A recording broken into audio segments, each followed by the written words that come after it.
Good morning વિદ્યાર્થી મિત્રો, last લેક્ચરમાં આપણે કાર્બોહાઈડ્રેટના વર્ગીકરણનો અભ્યાસ કર્યો છે. હવે આજે આપણે કાર્બોહાઈડ્રેટના નામકરણના નિયમોની વાત કરવાના છીએ અને ત્યારબાદ એક અગત્યની 2 માર્ક્સની થિયરી છે ગ્લુકોઝની બનાવટ, જેનો અભ્યાસ કરીશું. તો સૌપ્રથમ આપણે નામકરણની વાત કરીએ. કાર્બોહાઈડ્રેટના નામકરણની જ્યારે વાત કરવામાં આવે, કોના નામકરણ કર્યા? કાર્બોહાઈડ્રેટના.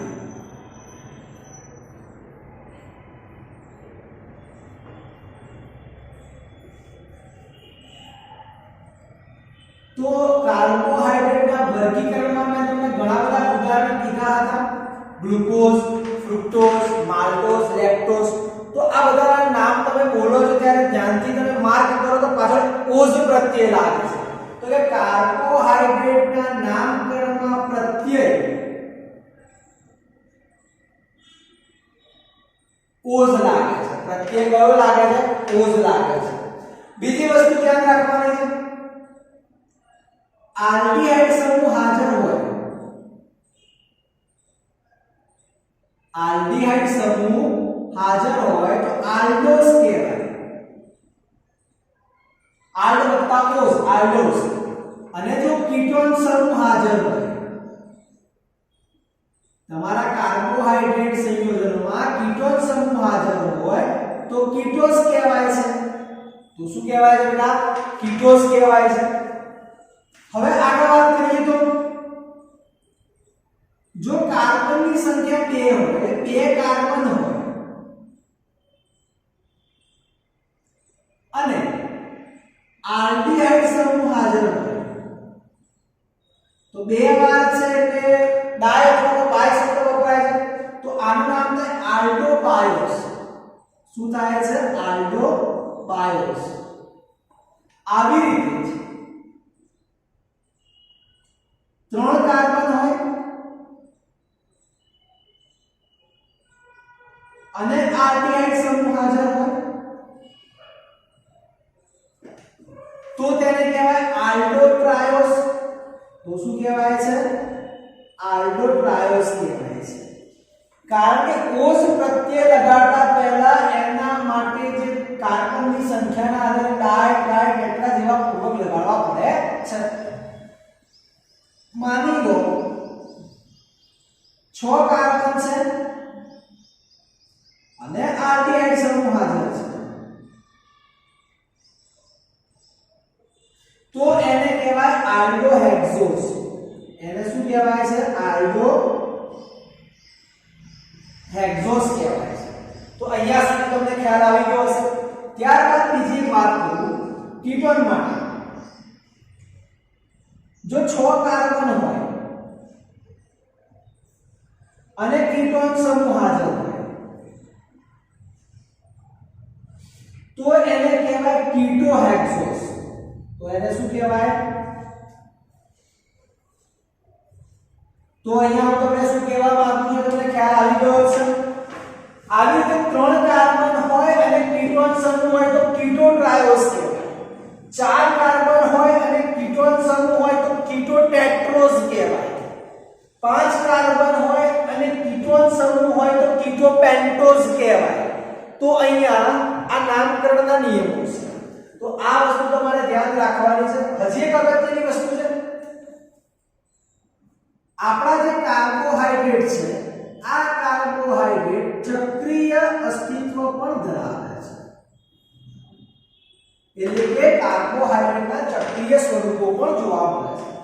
જો ચક્રીય સ્વરૂપ જોવા મળતા હોય તો 6 સભ્યો હોય, એના બંધારણમાં સભ્યો કેટલા? 6 સભ્યો હોય, જેમાં 5 કાર્બન અને 1 ઓક્સિજન હોય. 6 સભ્યો હોવા જોઈએ ટોટલ, જેમાં 5 કાર્બન અને 1 ઓક્સિજન હોય તો તે ચક્રીય રચના જે છે એ પાયરેનોસ કહેવાય. એ શું કહેવાય છે? તો તે ચક્રીય રચના પાયરેનોસ કહેવાય છે. ત્યારબાદ 5 સભ્યો હોય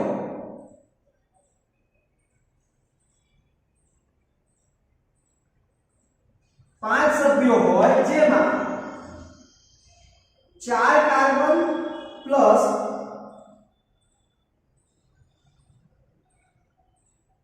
1 ઓક્સિજન પરમાણુ હાજર હોય તો તે ચક્રીય રચના ફ્યુરાનોસ કહેવાય છે। તો તે ચક્રીય રચના કઈ કહેવાય છે? ફ્યુરાનોસ કહેવાય છે। તો આ છે કાર્બોહાઈડ્રેટના નામ। ફરીથી રિપીટ કરું છું। પહેલો મુદ્દો પ્રત્યય લાગે ઓસ, આલ્ડીહાઇડ સમૂહ હોય તો આલ્ડોસ કહેવાય, કીટોન સમૂહ હોય તો કીટોસ કહેવાય। જો આલ્ડીહાઇડ સમૂહ હોય અને 2 કાર્બન હોય તો આલ્ડો બાયોસ, આલ્ડીહાઇડ સમૂહ હોય 3 કાર્બન હોય તો આલ્ડો ટ્રાયોસ, 4 કાર્બન હોય તો આલ્ડો ટેટ્રોસ, 5 કાર્બન હોય તો આલ્ડો પેન્ટોસ અને 6 કાર્બન હોય તો આલ્ડો હેક્સોસ કહેવાય છે। આવી જ રીતે કીટોનમાં 2 કાર્બન હોય તો કીટો બાયોસ, 3 કાર્બન હોય તો કીટો ટ્રાયોસ, 4 કાર્બન હોય તો કીટો ટેટ્રોસ, 5 કાર્બન હોય તો કીટો પેન્ટોસ અને 6 કાર્બન અને કીટોન સમૂહ હોય તો કીટો હેક્સોસ કહેવાય છે। ત્યારબાદ આપણા જે કાર્બોહાઈડ્રેટ છે આ કાર્બોહાઈડ્રેટ ચક્રીય અસ્તિત્વ પણ ધરાવે છે જેમાં 6 સભ્યો હોય, 6 સભ્યોમાં 5 કાર્બન અને 1 ઓક્સિજન પરમાણુ હોય તો એનું બંધારણ પાયરેનોસ પ્રમાણે હોય છે। 5 સભ્યો હોય જેમાં 4 કાર્બન અને 1 ઓક્સિજન હોય તો તેનું બંધારણ ફ્યુરાનોસ પ્રમાણે કહેવાય છે। તો આ તમારે કાર્બોહાઈડ્રેટના નામકરણમાં ધ્યાન રાખવાનું। ત્યારબાદ 2 માર્ક્સની એક આઈએમપી થિયરી છે ગ્લુકોઝની બનાવટ। ગ્લુકોઝની બનાવટ, આ ગ્લુકોઝની બનાવટની જ્યારે વાત કરવામાં આવે તો સૌપ્રથમ એના સ્ત્રોત કે ક્યાંથી મળતો હોય છે 1 માર્ક્સનો એમસીક્યુ છે। તો કે ગ્લુકોઝ જે છે પાકા ફળો અને મધમાંથી મળી આવે છે। ત્યારબાદ દ્રાક્ષમાં 20 થી 25%, દ્રાક્ષમાં 20 થી 25% ગ્લુકોઝ હોય છે જેને ગ્રેપ સુગર કહેવાય છે। જેને શું કહેવાય છે? ગ્રેપ સુગર કહેવાય છે। એટલે કે ગ્લુકોઝ જે છે પાકા ફળો, મધ અને દ્રાક્ષમાંથી મળી આવે છે। દ્રાક્ષમાં 20 થી 25% ગ્લુકોઝ રહેલો હોય છે જેને ગ્રેપ સુગર કહેવાય છે। હવે જે ગ્લુકોઝની પહેલી બનાવટ છે એ છે સુક્રોઝમાંથી। સુક્રોઝ એટલે કે શેરડીમાંથી।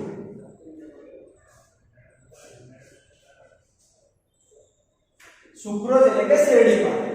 તો એની બનાવટની વાત કરીએ તો સુક્રોઝ એટલે C12H22O11। આ સુક્રોઝ છે। સુક્રોઝનું આલ્કોહોલીય દ્રાવણ છે। આ આલ્કોહોલીય દ્રાવણનું તમારે કરવાનું છે જળ વિભાજન। સમજો ધ્યાનથી, સુક્રોઝનું આલ્કોહોલીય દ્રાવણ છે એનું કરવાનું છે જળ વિભાજન। તો જળ વિભાજન કરતા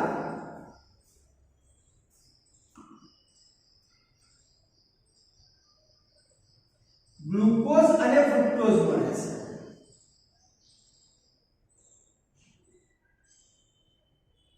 જળ વિભાજન કરતા શું મળે છે?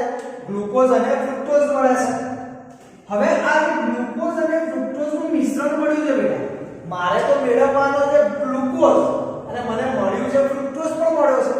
તો આ જે ગ્લુકોઝ અને ફ્રુક્ટોઝનું મિશ્રણ છે આ મિશ્રણમાં વધુ પ્રમાણમાં આલ્કોહોલ ઉમેરવામાં આવે।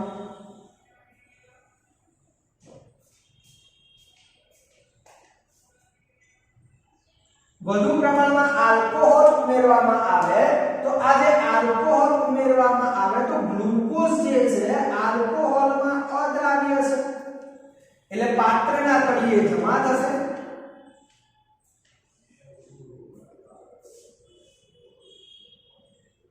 પાત્રના તળિયે શું થશે? જમા થશે। અને ફ્રુક્ટોઝ જે છે એ ફ્રુક્ટોઝ આલ્કોહોલમાં દ્રાવ્ય છે એટલે એ શું થશે? ઓગળી જશે। એ શું થશે? ઓગળી જશે। હવે આ ફ્રુક્ટોઝ ઓગળી ગયું છે અને ગ્લુકોઝ જે છે એ અદ્રાવ્ય છે, તો ગાળણ પદ્ધતિથી અલગ કરી લો તો આપણને શું મળી ગયું? ગ્લુકોઝ મળી ગયો કે નહીં? તો આ પહેલી બનાવટ છે સુક્રોઝ માંથી, એટલે કે શેરડીમાંથી. લખાણ ફરીથી બોલું છું. સુક્રોઝ નું આલ્કોહોલીય દ્રાવણનું જળ વિભાજન કરતા, સુક્રોઝના આલ્કોહોલીય દ્રાવણનું જળ વિભાજન કરતા ગ્લુકોઝ અને ફ્રુક્ટોઝનું મિશ્રણ મળે છે. આ મિશ્રણમાં વધુ પ્રમાણમાં આલ્કોહોલ ઉમેરવામાં આવે તો ગ્લુકોઝ આલ્કોહોલમાં અદ્રાવ્ય હોવાથી પાત્રના તળિયે જમા થાય છે અને ફ્રુક્ટોઝ આલ્કોહોલમાં દ્રાવ્ય હોવાથી ઓગળી જશે. હવે આ મિશ્રણને ગાળણ પદ્ધતિથી અલગ કરીને ગ્લુકોઝ મેળવવામાં આવે છે. તો આ રીતે આપણે ગ્લુકોઝ મેળવીએ છીએ. ત્યારબાદ બીજી બનાવટ છે સ્ટાર્ચમાં.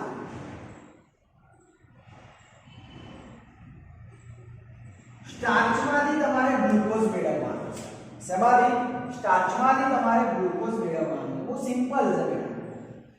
જળ વિભાજન જ કરવાનું છે સ્ટાર્ચનું પણ. તો જુઓ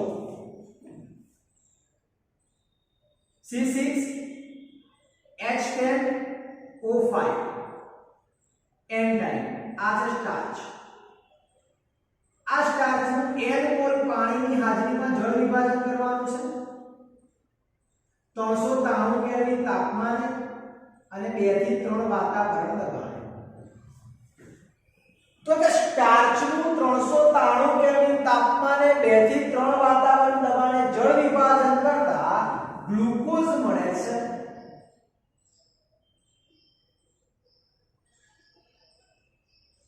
શું મળે છે બેટા? ગ્લુકોઝ મળે છે. આ કાર્બન છે 6 એટલે કે 6 * n એટલે N6 છે. તો અહીંયા તમારે કાર્બનને N6 કરવા પડે. હાઇડ્રોજન 10 ને 12 N ટાઈમ છે તો 12 N ટાઈમ. ઓક્સિજન 5 ને 6 N ટાઈમ છે તો 6 છે N ટાઈમ. તો અહીંયા તમને ગ્લુકોઝ મળી ગયું. તો લખાણ શું લખાય? તો કે સ્ટાર્ચનું 393 કેલ્વિન તાપમાને 2 થી 3 વાતાવરણ દબાણે જળ વિભાજન કરતા ગ્લુકોઝ મળે છે. તો આ 2 માર્ક્સની ઇમ્પોર્ટન્ટ થિયરી છે ગ્લુકોઝની બનાવટ.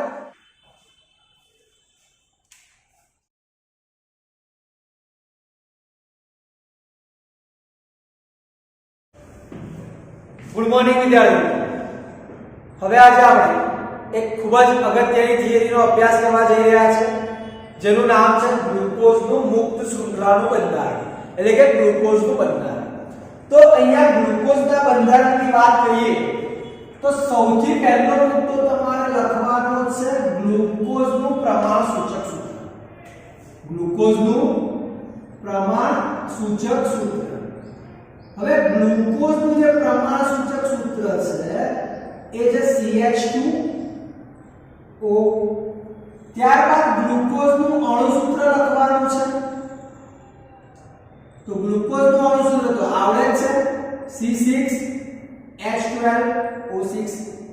ત્યારબાદ એને લખી નાખો અણુભાર 180 ગ્રામ પ્રતિ મોલ. આ એનો અણુભાર છે. હવે આપણે ગ્લુકોઝનું જે બંધારણ છે બંધારણની ચર્ચા કરવી છે એટલે આપણે એની પ્રક્રિયાઓનો અભ્યાસ કરવો પડશે. કેટલીક પ્રક્રિયાઓ. તો ગ્લુકોઝ જે છે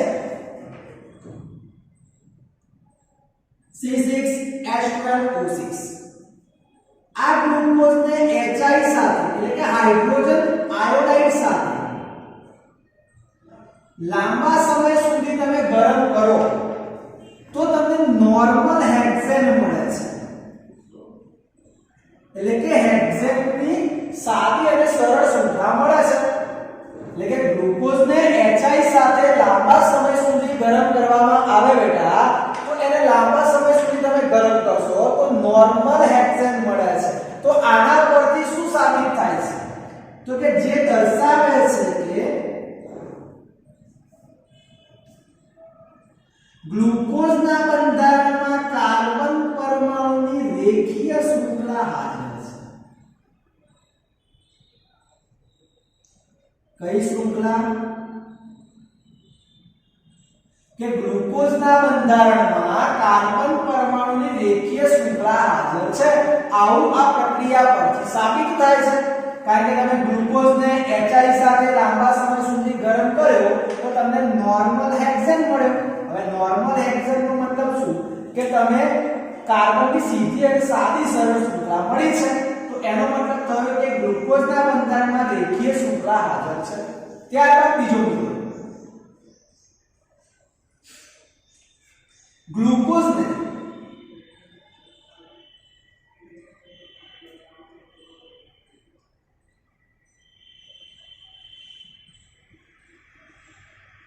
આ ગ્લુકોઝને હાઇડ્રોક્સિલ એમાઇડ સાથે તો કે ગ્લુકોઝની પ્રક્રિયા હાઇડ્રોક્સિલ એમાઇડ સાથે કરવામાં આવે તો ઓક્સાઇડ મળે છે તો શું મળે છે ઓક્સાઇડ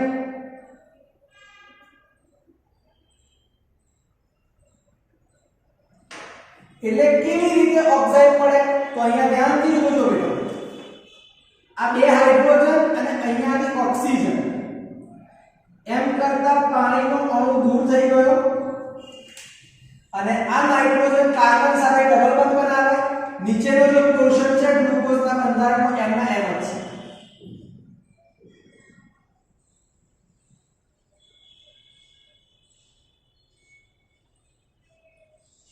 તો આ જે આપણને નિપજ મળી આ નિપજ મળી છે ઓક્સાઇડ આ નિપજ કઈ મળી છે ઓક્સાઇડ તો કે ગ્લુકોઝની પ્રક્રિયા હાઇડ્રોક્સિલ એમાઇડ સાથે કરવામાં આવે છે તો ઓક્સાઇડ મળે છે આવી જ રીતે ગ્લુકોઝની પ્રક્રિયા HCl સાથે કરવામાં આવે તો સાયનોહાઇડ્રિન મળે છે કેવી રીતે તો આ હાઇડ્રોજન જે છે એ ઓક્સિજન સાથે જોડાશે અને Cl જે છે એ કાર્બન સાથે જોડાશે તો આ રીતે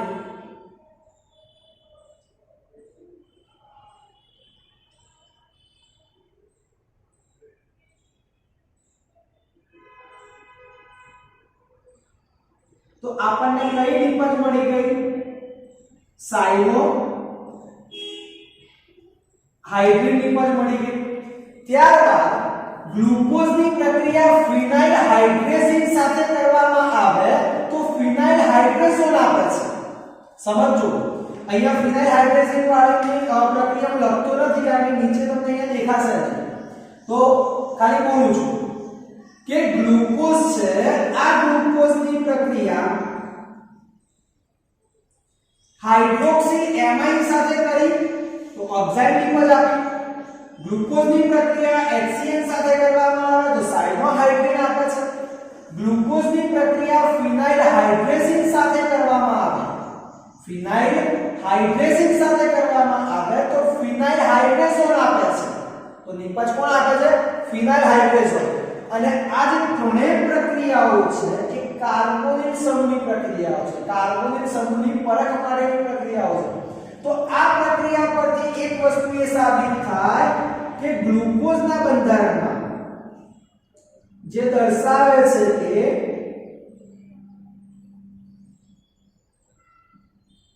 ગ્લુકોઝમાં કાર્બોનિલ સમૂહ હાજર હોવો જોઈએ જે શું દર્શાવે છે કે ગ્લુકોઝમાં કાર્બોનિલ સમૂહ હાજર હોવો જોઈએ ત્યારબાદ ત્રીજો મુદ્દો ગ્લુકોઝની પ્રક્રિયા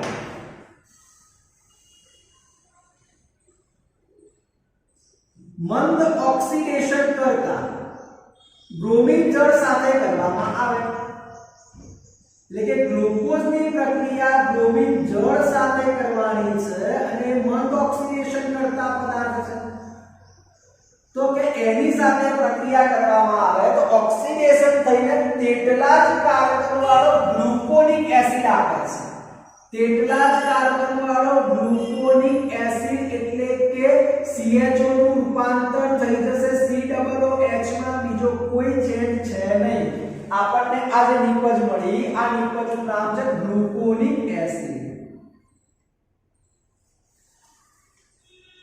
શું છે ગ્લુકોનિક એસિડ હતું કોણ ગ્લુકોઝ ઓક્સિડેશન કરતા પ્રક્રિયા થઈને મળ્યું કોણ ગ્લુકોનિક એસિડ જે શું દર્શાવે છે જે દર્શાવે છે કે ગ્લુકોઝના બંધારણમાં આલ્ડીહાઇડ સમૂહ હાજર છે. બીજા નંબરની જે પ્રક્રિયા હતી એના પરથી એવું સાબિત થયું કે ગ્લુકોઝમાં કાર્બોનિલ સમૂહ હાજર છે, પરંતુ આ પ્રક્રિયા પરથી એવું સાબિત થયું કે ગ્લુકોઝમાં આલ્ડીહાઇડ સમૂહ જ હાજર છે. ત્યાર પછી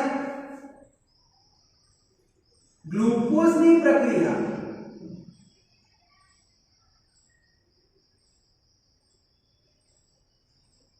એસિડિક એનહાઇડ્રાઇડ સાથે એસિડિલેશનની પ્રક્રિયા થાય. ગ્લુકોઝની પ્રક્રિયા એસિડિક એનહાઇડ્રાઇડ સાથે એસિડિલેશનની પ્રક્રિયા થાય તો ગ્લુકોઝ પેન્ટા એસિટેટ બનાવે છે. શું બનાવે છે? Glucose penta acetate. ધ્યાનથી સમજો બેટા, ગ્લુકોઝ પેન્ટા એસિટેટ બનાવે છે. આનું નામ શું છે? Glucose penta acetate.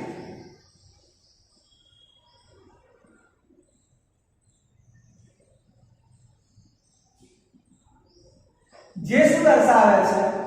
તો જે દર્શાવે છે કે ગ્લુકોઝના બંધારણમાં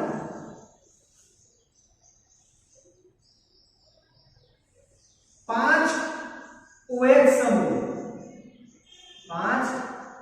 સમૂહ જુદા જુદા કાર્બન પર હાજર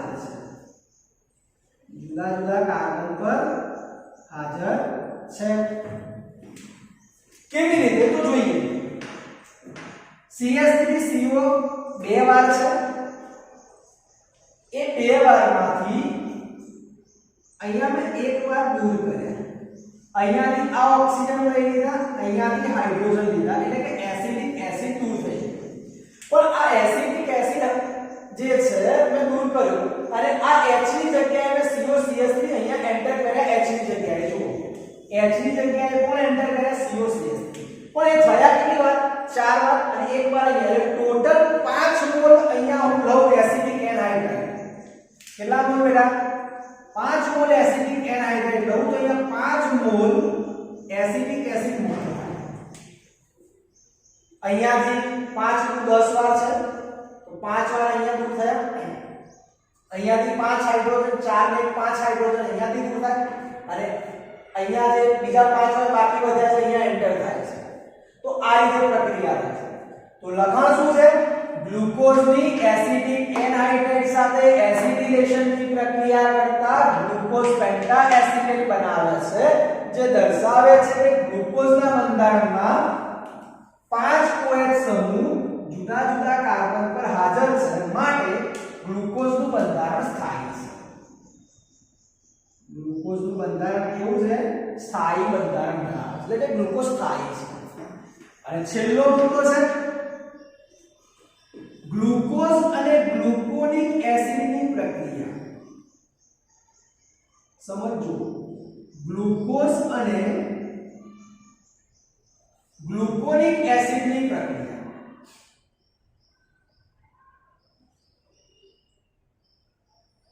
આ ગ્લુકોનિક એસિડનું બંધારણ છે.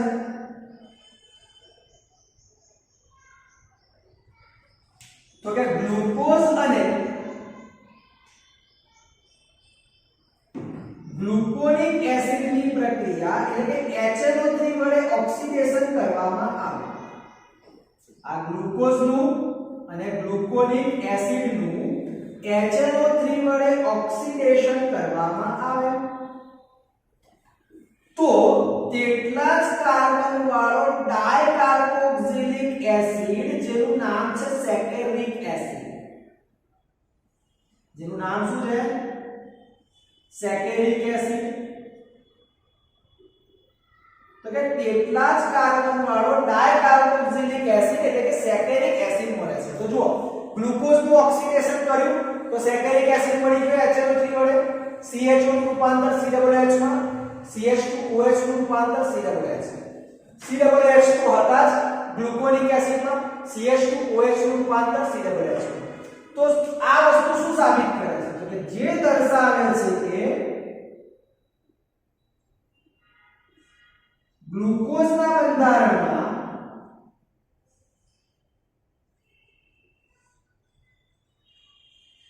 वन डिग्री आल्कोहोल એટલે કે પ્રાથમિક આલ્કોહોલ સમૂહ હાજર છે. કયો સમૂહ હાજર છે? પ્રાથમિક આલ્કોહોલ સમૂહ CH2OH હાજર છે. ખ્યાલ આવ્યો કે નહીં? અને છેલ્લો મુદ્દો, કાર્બનની સંયોજકતા હાઇડ્રોજન વડે પૂર્ણ કરો અને ગ્લુકોઝનું બંધારણ લખો. તો અહીંયા છેલ્લે હું લખું છું ગ્લુકોઝનું બંધારણ.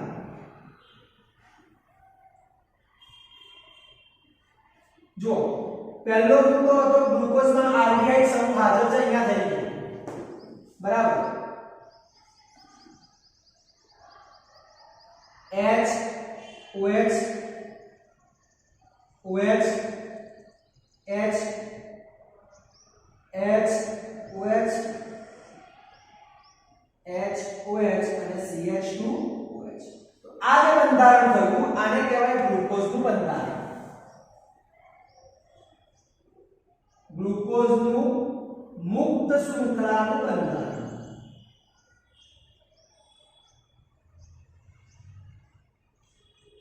કયું બંધારણ કહેવાય? ગ્લુકોઝનું મુક્ત શૃંખલાનું બંધારણ. તો અહીંયા આપણે 3 માર્ક્સની ખૂબ જ અગત્યની થિયરી છે પૂર્ણ થઈ, ગ્લુકોઝનું બંધારણ. ફરીથી એકવાર રિપીટ કરું છું, ધ્યાન આપજો. સૌપ્રથમ એનું પ્રમાણસૂચક સૂત્ર, અણુ સૂત્ર અને અણુભાર લખ્યું છે. ત્યારબાદ બીજો મુદ્દો, ગ્લુકોઝની પ્રક્રિયા હાઇડ્રોજન આયોડાઇડ સાથે ઊંચા તાપમાને લાંબા સમય સુધી કરવામાં આવે તો નોર્મલ હેક્ઝેન મળે છે, જે દર્શાવે છે કે ગ્લુકોઝના બંધારણમાં કાર્બન પરમાણુની રેખીય શૃંખલા હાજર છે. ખ્યાલ આવે કે નહીં? બીજો મુદ્દો, ગ્લુકોઝની પ્રક્રિયા હાઇડ્રોક્સિલ એમાઇન સાથે કરતા ઓક્સાઇડ, હાઇડ્રોજન સાયનાઇડ સાથે કરતા સાયનોહાઇડ્રેટ અને ફિનાઇલ હાઇડ્રેઝિન સાથે કરતા ફિનાઇલ હાઇડ્રેઝોન આપે છે, જે દર્શાવે છે કે ગ્લુકોઝના બંધારણમાં કાર્બોનિલ સમૂહ હાજર હોવો જોઈએ. જે શું દર્શાવે છે? ગ્લુકોઝના બંધારણમાં કાર્બોનિલ સમૂહ હાજર હોવો જોઈએ. ત્યારબાદ ત્રીજો મુદ્દો, ગ્લુકોઝની પ્રક્રિયા મંદ ઓક્સિડેશન કરતા બ્રોમિક જળ વડે ઓક્સિડેશન કરવામાં આવે તો તેટલા જ કાર્બન વાળો ગ્લુકોનિક એસિડ આપે છે. તેટલા જ કાર્બન વાળો ગ્લુકોનિક એસિડ આપે છે, જે દર્શાવે છે કે ગ્લુકોઝના બંધારણમાં CHO સમૂહ હાજર છે. જે શું દર્શાવે છે? ગ્લુકોઝના બંધારણમાં CHO સમૂહ હાજર છે. ત્યારબાદ ગ્લુકોઝની પ્રક્રિયા એસિડિક એનહાઇડ્રાઇડ સાથે એસિડિનેશનની પ્રક્રિયા કરવામાં આવે તો ગ્લુકોઝ પેન્ટા એસિટેટ મળે છે, જે દર્શાવે છે કે ગ્લુકોઝના બંધારણમાં 5 OH સમૂહ હાજર છે અને આ 5 OH સમૂહ જુદા જુદા કાર્બન પર રહેલા છે, જેના લીધે ગ્લુકોઝનું બંધારણ કેવું છે? સ્થાયી છે. જેના લીધે ગ્લુકોઝનું બંધારણ કેવું છે? સ્થાયી છે. ત્યારબાદ ગ્લુકોઝ અને ગ્લુકોનિક એસિડની પ્રક્રિયા, ગ્લુકોઝ અને ગ્લુકોનિક એસિડની પ્રક્રિયા ગ્લુકોઝ અને ગ્લુકોનિક એસિડની પ્રક્રિયા HNO3 વડે ઓક્સિડેશન કરવામાં આવે. HNO3 વડે ઓક્સિડેશન કરવામાં આવે તો તેટલા જ કાર્બન વાળો ડાયકાર્બોક્સિલિક એસિડ, જેનું નામ છે સેકેરિક એસિડ, તેટલા જ કાર્બન વાળો ડાયકાર્બોક્સિલિક એસિડ, જેનું નામ છે સેકેરિક એસિડ મળે છે, જે દર્શાવે છે કે ગ્લુકોઝના બંધારણમાં પ્રાથમિક આલ્કોહોલ સમૂહ હાજર છે. જે દર્શાવે છે કે ગ્લુકોઝના બંધારણમાં પ્રાથમિક આલ્કોહોલ સમૂહ હાજર છે અને તેના આધારે ગ્લુકોઝનું મુક્ત શૃંખલાનું બંધારણ દોરેલું છે. તો અહીંયા આપણી થિયરી પૂર્ણ થઈ. આ થિયરીના આધારે કેટલાક MCQ પૂછાય છે. આની અંદરથી 2 માર્ક્સની થિયરી પણ પૂછાઈ શકે છે.